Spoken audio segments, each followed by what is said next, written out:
kan. Dan saya juga adalah sikit-sikit pengalaman tentang cukai, tentang cash flow, tentang berbagai-bagai pengalaman tentang bidang kewangan sahaja. Dan juga saham lah sikit-sikit. Okay, so saya dapat tahu yang hari tu masa saya buat live, saya nampak saya tengok sound tak berapa okey kan. Tapi saya ada bincang pasal enterprise dan Sdn Bhd, mana yang lebih bagus dan bilakah waktu yang sesuai dan waktu yang orang kata kos yang paling jimat untuk you convertkan kepada Sdn Bhd berdasarkan cukai plus dengan keseluruhan overhead. Alright. Fan, boleh minta kat budak boleh minta dekat operation tak? List tax. Jadual cukai. Enggak kainin ke apa ke? Alright. So, first you kena tahu apa beza enterprise dengan Sdn Bhd. Sebelum you nak, ramai kat sini saya rasa nak pergi ke Sdn Bhd kan. You kena tahu apa beza enterprise dengan Sdn Bhd. Alright. Ni enterprise Sdn Bhd. Nampak tak? Ke tak nampak? Nampak Sorry tulisan saya Sdn Bhd. Okay. Bila kita cakap pasal enterprise, sini okay, tak apa, sini dulu. Bila kita cakap pasal enterprise, apa maksud enterprise? Enterprise adalah lesen perniagaan. Faham tak? Lesen perniagaan. Sdn Bhd adalah barulah dinamakan perniagaan. Itu beza pertama.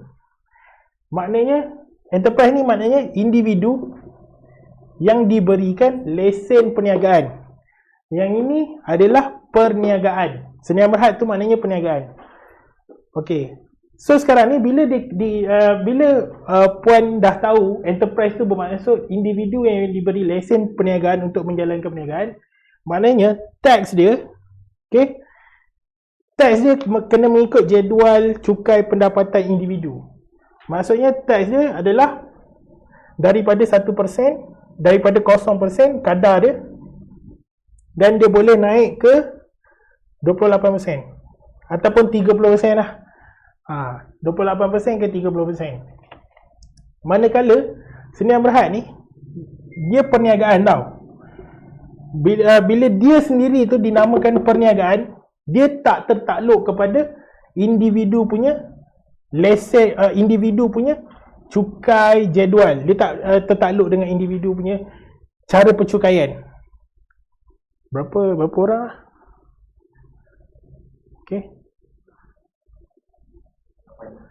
Okey, dia tak tertakluk pada individu punya cara mengira cukai tu. Dia Sdn Bhd, dia sebuah perniagaan dan dia mempunyai tax rate dia sendiri, iaitu kalau 0 ke 500k orang kata chargeable income ataupun keuntungan 16%. Okey, kalau 500k and above, maksudnya 501k lah. Kat sini 501k and above, dia akan jadi 24%. Dia punya tax rate dia. Dua ni sahaja, 16% dengan 24%. 0 ke 500,000 untung 16%. 501k ke atas 24%. Alright? Itu yang seterusnya. Macam tu juga dengan public company. Orang kata Berhad. Berhad dengan Sdn Bhd dia lebih kurang sama. Cumanya beza dia, kalau Berhad dia ada 5 orang hingga unlimited. Kita buat sini lah. Dulu masa sekolah lu, masa kat universiti lu, ini unlimited. Maknanya shareholder dia berapa banyak pun dekat sini boleh. Right. Sdn Bhd pemilik dia adalah 1 ke 50 orang maksimum. Sdn Bhd. Manakala enterprise dia boleh 1 ke 20 orang. Kalau 1 ni of course lah dia sole proprietor. Kalau 2 ke atas dia akan jadi partnership. Faham Dia akan jadi partnership. Okay, ini you kena tahu. Alright. Bila dapat profit, enterprise, bila dapat profit daripada enterprise ni, kita akan menggunakan rate 0 ke 28%. Tetapi Sdn Bhd dan Berhad tertakluk kepada yang Berhad, of course 24% terus. Dia satu digit je, 24%. Sebab dia punya share tu tinggi. Okay, bila share tu tinggi, berapa pun profit, dia akan jadi 24%. Faham kat situ? Kalau ada soalan, bagi tahu lah. Okay, dan friend, ingatkan saya kalau ada orang tanya soalan ke apa ke. Okay. So, inilah beza enterprise dengan Berhad. Okay. Beza yang lain pula adalah enterprise, dia ni dengan owner satu entiti tau. Maknanya, kalau satu entiti, kalau enterprise ni kena saman, okay, kalau enterprise kena saman, automatik owner tu lah yang kena saman. Faham Kalau enterprise kena saman ataupun enterprise tak bayar cukai ke apa ke, maksudnya owner tu lah, dia satu entiti. Partnership ke, kena saman, kena orang kata kena apa? Orang kata kena blacklist ke, nama owner sekali akan terlibat sebab dia adalah, dia bukan perniagaan. Faham Dia lesen yang diberikan kepada individu sebab untuk menjalankan perniagaan. Mana kata Sdn Bhd pula, kalau anything kena saman, Sdn Bhd sahaja. Owner selamat. Owner tak kena. Yang kena Sdn Bhd dan juga director. Contohnya kena sama dengan SSM, kena sama dengan LSDN. Yang akan kena adalah director dan Sdn Bhd. Owner tak kena. Owner tak kena. Jangan risau. Alright. Okay, that's why kadang-kadang Sdn Bhd owner lain, tapi director dia adalah orang lain. Okay, owner lain. Owner macam saya kan. Contohnya saya punya company ni, Genuine Consultancy. Owner adalah saya. Tetapi director belum tentu saya. Faham tak? Director ni adalah orang yang menguruskan company ni. Director adalah orang yang menguruskan keseluruhan company. Itu maksud director. Owner ni orang yang memiliki company. Owner, kalau apa-apa berlaku dengan bisnes ni, owner hanyalah rugi dekat saham dia sahaja. Contohnya kalau dia letakkan saham 200,000, dia rugi dekat pemilikan saham dia sahaja. Maknanya 200,000 dia tu burn. Tapi kalau director bertanggungjawab. Alright. Okay, ini separate entity lah macam saya kata tadi. Ni pun separate entity. Okay. Alright. Lepas tu ramai orang kata apa, gaji. Kalau anda kata Sdn Bhd ni bagi gaji dekat owner, okay, Sdn Bhd ni dia bagi gaji dekat owner, yang dapat gaji adalah owner. Faham Tetapi untuk enterprise tu, kalau enterprise bagi gaji kat owner, sebenarnya tak ada efek pun. Alright, dia seolah-olah kau masuk poket kiri, kau keluarkan duit kat poket kiri, masuk kat poket kanan. Itu dia beza dia. Okay, so in term of percukaian, kalau cukai punya part, ini lebih untung lah. Tapi jangan rasa, oh Sdn Bhd ni kena buat Sdn Bhd, cukai lebih untung. Tak, belum tentu lagi. Sebab apa? You kena tengok ni minimum cukai dia adalah 16%. Maknanya 0 ke 500,000 ni, kalau you untung RM10 pun, you dah kena bayar, bukan RM10, you untung RM10,000 pun, you dah kena bayar cukai sebanyak 16%, maknanya you kena bayar RM1,600. Tapi kat sini, kalau you untung RM10,000, you baru bayar cukai sebanyak 0. Faham tak? You untung RM10,000, you bayar cukai 0. Ini, you bayar RM1,600. Mana lagi jimat? Untuk mereka yang berpendapatan rendah, better maintain dekat enterprise. Okay? Sekejap. Dengar So sekarang ni saya nak ceritakan. Okay, so sekarang ni you dah tahu dah pasal ciri-ciri enterprise yang berhad. Okay, sekarang ni saya nak tunjukkan dekat korang semua, dekat tuan-puan semua yang sedang live dengan saya ni, bilakah masa yang paling bagus untuk you convert kepada seni yang berhad. Alright. Sorry saya ambil masa sikit padam. Bilakah masa yang paling bagus untuk you convert kepada seni yang berhad? Apabila apabila awak punya pendapatan bersih melebihi RM250,000. Apabila you punya net income ataupun untung bisnes, untung yang enterprise tu melebihi 250k. Macam ni nak buat melebihi macam ni ke ni kurang? Ni kurang melebihi 250k. So you kena ingat rule 250,000. Okay, bila you punya, nampak tak ni? Ke tak nampak? Bawah sikit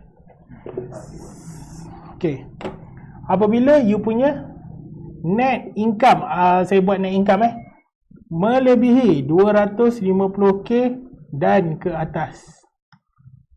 Maknanya dan ke atas So kalau 250k ke atas, barulah you boleh decide you nak ke sendian berhad. Alright. Itu rule yang pertama untuk convert sendian berhad ni. Alright. Rule yang kedua, pastikan you punya net profit tu maknanya untung bersih bisnes tu adalah 30% dan ke atas. 30% dan ke atas. Kalau bisnes you tak berapa buat duit sangat, 1%, 2%, 10%, tak boleh guna rule 250,000 ni. Okay, maknanya kena jadi, mungkin jadi 1 million kot baru kena.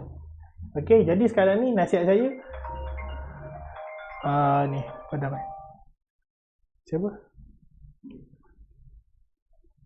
Ni. Okay, jadi kena dengan dua rule ni. Ini profit margin Kalau profit margin you lebih 30%, barulah you fikir untuk buka sendian berhad. Kenapa saya buat cakap macam tu? Okay, so sekarang ni saya nak tunjukkan perbezaan antara enterprise dengan sendian berhad. Cara cukai dikira. Kenapa 250,000? Sekarang ni you bayangkan enterprise you, saya tak kata 250,000 ni adalah lebih untung kalau buka sendian berhad. Saya kata ini adalah break even. Break even maknanya tak untung tak rugi. You nak stay enterprise pun boleh, you nak convert sendian berhad pun tak ada masalah. Tapi kalau you dah lebih 300,000, better lah go to sendian berhad. Okay, maknanya dah lebih daripada kawasan selamat. Kalau dah lebih daripada tahap selamat, better ke sendian berhad sebab dia punya tax lebih jimat. Okay, bayangkan net profit untuk enterprise 250,000, untuk sendian berhad sama juga 250,000. Okay, untuk sendian berhad cukai dia adalah 250,000 ni kalikan terus 16%. Berapa? Tolong fan kirakan sekejap. 250k kali 16%. Berapa game?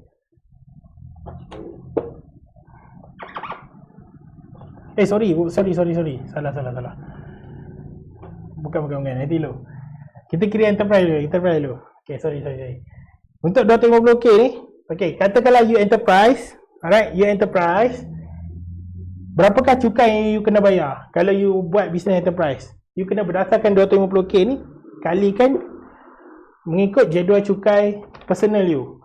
Okay, jadi dekat sini you dekat kategori di mana 250,000 yang di mana cukai you adalah sebanyak 46,900. Faham Okey, 46,900. Itu contoh, tak tolak lagi you punya relief semua. Kalau tolak relief, mungkinlah you punya tax akan jadi 35,000. Contoh. Tolak anak-anak, tolak relief tu, tolak relief ni semua, tax you akan jadi 35,000. Okay, ini tax untuk enterprise. Okay. Sekarang ni, kalau Sdn Bhd punya pula, sekarang ni, untuk Sdn Bhd punya pula, daripada 250,000 ni, you boleh pecahkan lagi. You boleh pecahkan 100k ni kepada you punya personal. Sebab dia kan separate legal entity. Yang ini you tak boleh pecahkan nak bagi kat personal you. Yang ini 250k ni you boleh pecahkan kepada personal. So 250k ni tolak 100k yang mana you jadikan gaji personal you. Gaji personal maknanya you hanya bayar cukai berdasarkan 250k tolak 100k bersamaan 150k. 150k kali 16%. Berapa game? 150k kali 16%.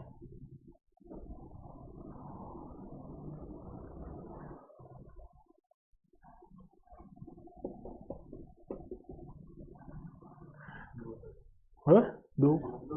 150. 150,000 kali 16%. Okey, you akan dapat 24,000. Nampak tak cukai you lebih jimat?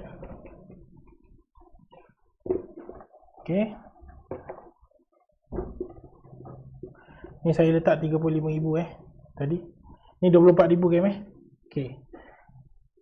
Tapi yang you nampak adalah cukai lebih jimat. Tapi sebenarnya kalau kita bandingkan macam ni memanglah lebih jimat. Tapi ini hanyalah break even sahaja. Faham Ini hanyalah break even. Maknanya tak untung tak rugi. Habis tu mana perginya 11,000 lagi. 24,000 tadi kan. So mana perginya 11,000 lagi. Okey, 11,000 kan ini tolak ni dia akan ada beza dia adalah sebanyak 11k. Okey, so sekarang kita nak tahu 11k ni pergi kat mana. Kenapa saya kata break even? 11k ni lah hidden cost di dalam Sdn Bhd. Hidden cost. Hidden cost yang pertama adalah you nak bayar secretary. Okay. Hidden cost yang kedua, you nak bayar audit. Hidden cost yang ketiga, you nak bayar tax agent. Hidden cost yang keempat, you nak bayar tax personal you. Tax personal you yang ni lah, yang you bawa lari 100k tu, tax personal you dah 3k. Faham? Okay. Secretary gedebuk. Start you buka Sdn Bhd tu dah kena 3,000. Lepas tu ada kos-kos lain lebih kurang 4k lah. Gedebuk So beza 4k dengan 3k ni 7k. 7k tolak 11k 4k lagi. Ini okey. 4k ni dah jadi 5k kot. 5k. Okey. 5k dengan ni 8k. Beza 3k lagi. Ini 2k je. Sorry. Ini mungkin dia jadi 2k. 7k tolak 11k lebih kurang 4k. 4k lagi kat mana? Dekat audit dan tax agent. Total you punya ni adalah bersamaan dengan ni. Maknanya walaupun cukai Sdn Bhd you rendah 24,000, tapi this is the hidden cost yang you tak nampak. Hidden cost. Manakala enterprise tak ada hidden cost. Ini memang you punya cost. Faham Ini memang cost you. Tapi yang ini tax you walaupun 24,000, you still got the hidden cost, iaitu 11,000 lagi you nak bayar kepada secretary, audit, tax agent dan you punya tax personal. Alright? Okay, sekarang ni ini rule 250k.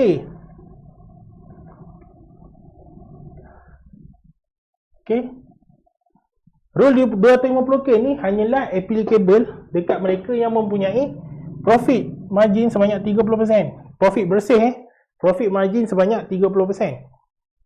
Okey, kalau profit margin you bawah 30%, dia dah tak boleh guna 250k ni. Sebab apa? Sebab audit fee ni dia akan jadi mahal. Faham tak? Audit fee ni dia tengok kepada berapa jumlah sale you. Okey. Kalau sale you kalau sale you sekadar 700k hingga bawah 1 million lah. Kalau you punya sale baru bawah 1 million, okey lah ni, 4k ke 5k je audit dengan tax agent. Tapi kalau dia jadi ni sampai 1M tapi kalau anda katalah you punya profit margin you terlalu rendah, terlalu tipis, katakanlah profit margin you contohnya 10%. Okey, contohnya 10%. Untuk you gunakan rule 250,000 ni, maknanya you kena sale you kena 2.5 juta. Okey, kalau sale 2.5 juta, audit tax dia dah jadi 10k. 10k and above lah. 10k kadang-kadang dia boleh jadi 14k. 10k hingga 14k. Audit dan tax dia boleh jadi 10k ke 14k. So larilah you budget tu, faham tak? So tak pasal-pasal you kena bayar 5k tambahan kalau you punya margin you 10%. Tapi kalau margin you 30%, maknanya you punya sale dalam 800k 800k berdasarkan keuntungan 250,000 ni, margin you adalah 800k. So 800k ni tax audit dengan tax agent harga dia lebih kurang this price. Faham So ada klien saya, dia berniaga emas. Dia punya sale dia dalam 25 juta tau. Dia tanya saya, Aizat, okey tak kalau saya buka kepada Sdn Bhd sebab saya dah gempak dah ni, dia kata macam tu. Saya tanya dia satu soalan ni, 25 juta you buat ni, berapa sebenarnya you punya profit?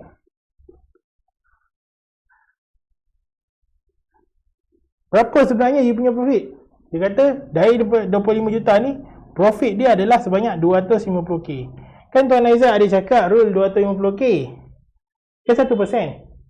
Emas ni dia punya apa 1% lah dia punya profit. Bukan semualah, kalau habis jual tu mungkin 30%. Sebab dia dah study benda-benda ni. Tapi macam emas kecil-kecil, jual emas kecil-kecil ni, dia orang biasanya dia punya profit margin 1% ke 2%. Itu emas. So kalau 25 juta you punya untung 250k. 250k you tak boleh guna rule yang ini. Sebab apa? Audit fee untuk 25 juta berharga 30k hingga 30k hingga 35k.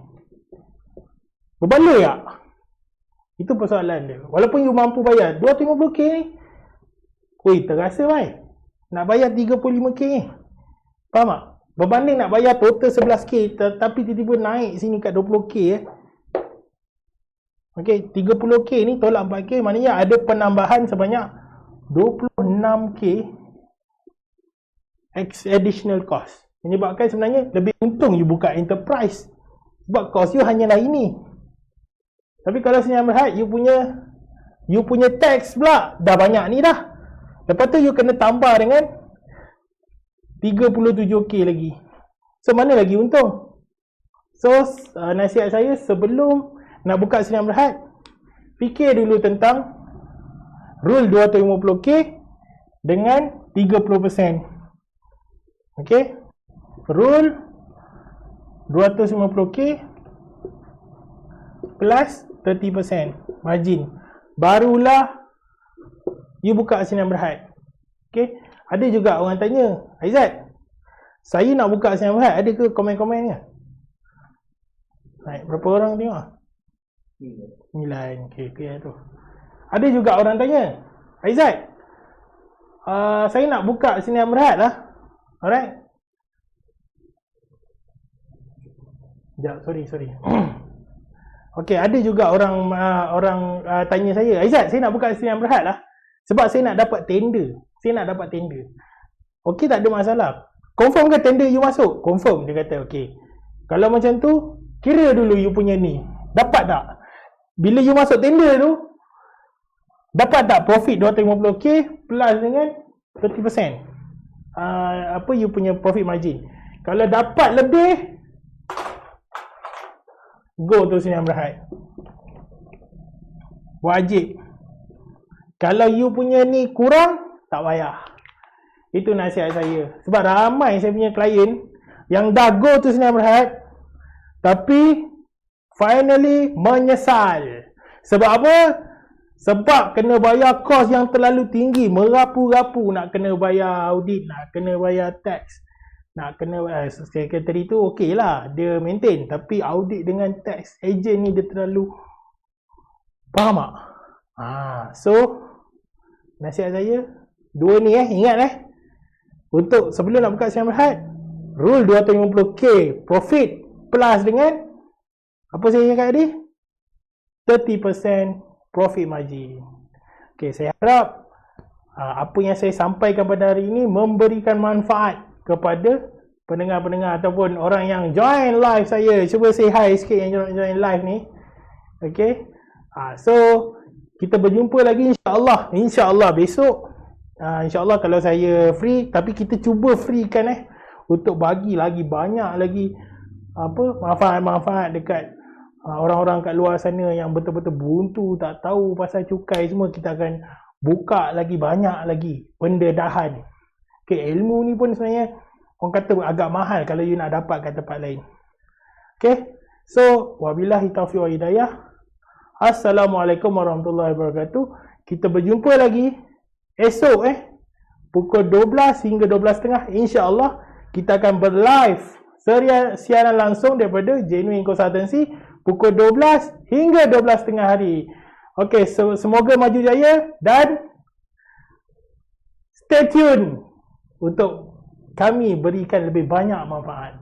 Assalamualaikum.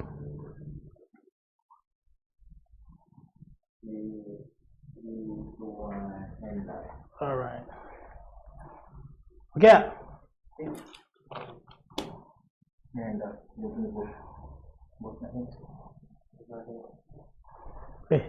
Saya nak ada interview ni, tapi saya tengok je. Okey, dia punya ni.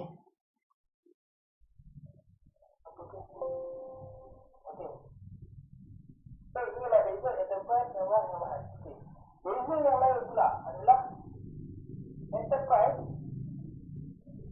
Dia ni dengan owner satu industri tau. Maknanya kalau kata industri kan, enterprise ni kena tamat. Okey, kalau enterprise kena tamat, automatic owner tu lah yang kena tamat. Okay, good. Kalau enterprise kena tamat, ataupun enterprise tak bayar cukai ke apa ke, maksudnya owner tu lah, dia satu industri. Ada komen? Kena tamat, kena ada. Orang kata nyam dia. Oh, 5G. Alright. Okay, saya tu saja.